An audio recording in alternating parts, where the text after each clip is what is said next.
কি আশ্চর্য, তুমি? আপনাকে না কতবার বলেছি আমাকে তুমি তুমি করে বলবেন না। কি আশ্চর্য, আপনি? কি করছিলেন? রান্না করছিলাম, ভাত এবং ডিম ভাজা। ম্যাজিশিয়ানদের আবার রান্না করতে হয় নাকি?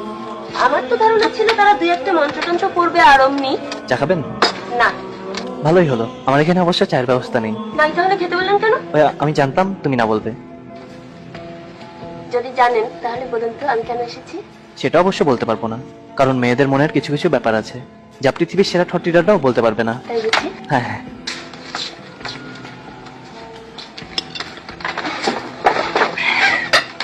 আচ্ছা, আপনি কি আমাকে সামনে বসিয়ে রেখে ভাত খাবেন নাকি?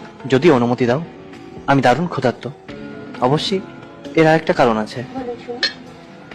একজন ক্ষুধার্ত মানুষ ভাত খাচ্ছে, এই দৃশ্যটি দেখতে মেয়েরা খুব পছন্দ করে, কারণ মেয়েরা হচ্ছে করুণাময়ী। আপনি আমার বুঝিয়ে কথা বলছিলেন থেকে। যারা রাস্তাঘাটে ম্যাজিক ফ্যাজিক দেখিয়ে বেড়ায় তাদের গুছিয়ে কথা বলতে হয়। আপনি রোজ রান্না করে খান? না, হোটেলে খাই। পয়সাকারীর খুব টানাটানি যাচ্ছে তো তাই। আমার দারিদ্রর কথাটাও ইচ্ছে করে বললাম, কারণ দরিদ্র পুরুষ মানুষের প্রতি মেয়েদের এক ধরনের করুণা হয়, আর করুণা থেকে আসে ভালোবাসা।